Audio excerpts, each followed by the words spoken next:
اللہ فرماتا ہے کہ ہم دودھ کہاں سے نکالتے ہیں، دودھ کہاں سے آتا ہے؟ قرآن فرماتا ہے من بین فرث و دم، گوبر اور خون کے بیچ سے۔ گائے چارہ کھاتی ہے، اس کے بعد اس کو جگالی کر کے وہ ہضم کرتی ہے اور اس کا وہ فضلہ بن جاتا ہے، اور اسی سے تھوڑا خون بھی بنتا ہے۔ خون اور اس کے گوبر کے بیچوں بیچ سے دودھ کو اللہ نکالتا ہے۔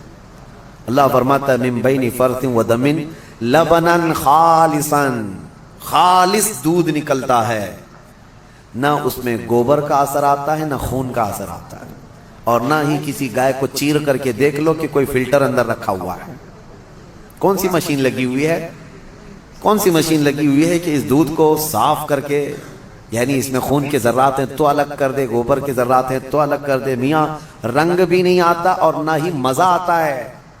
دودھ کے اندر کبھی خون کا مزہ آیا؟ دودھ کے اندر کبھی گوبر کا مزہ آیا؟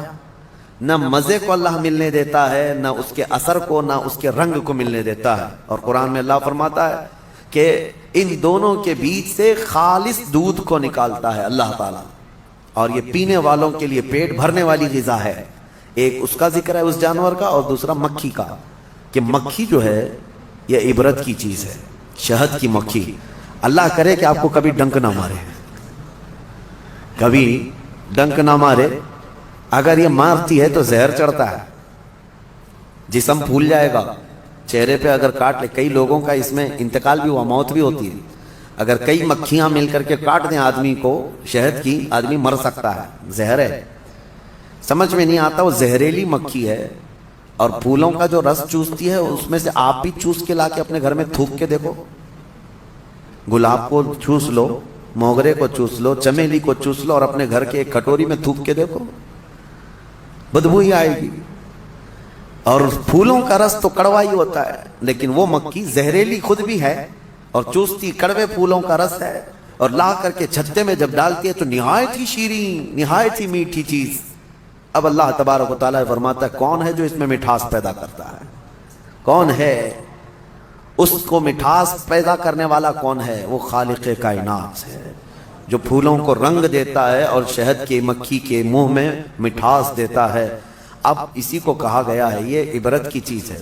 ویسے آپ کو میں یہ بات بھی بتا دوں، وہ ڈنک مارے تو زہریلی، لیکن تھوک دے اپنے چھتے میں تو وہ شفا والی غذا ہے۔ ایک ہی منہ سے دو چیزیں کیسے؟ اتنا زہر بھی ہے کہ کاٹے تو مر جائے، اور اتنا ہے کہ اپنے گھر میں چھوڑے تو بیماروں کو شفا بھی ہو جائے۔ ایک ہی مکھی کے اندر یہ دو چیزیں۔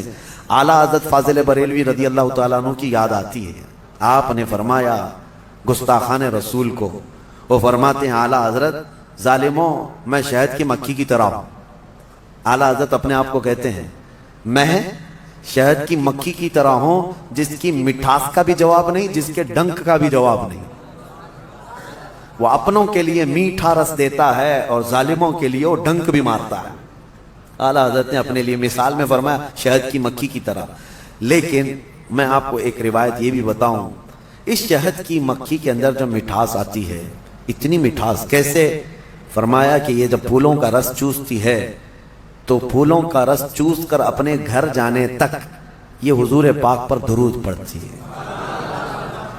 اور اس درود کی برکت ہے حضور پاک صلی اللہ تعالیٰ علیہ وسلم کے کہ اس کے منہ میں مٹھاس پیدا ہوتی ہے۔ اللہ تعالیٰ ہمارے منہ میں مٹھاس پیدا فرمائے، زبان میں آپ کے اثر پیدا فرمائے۔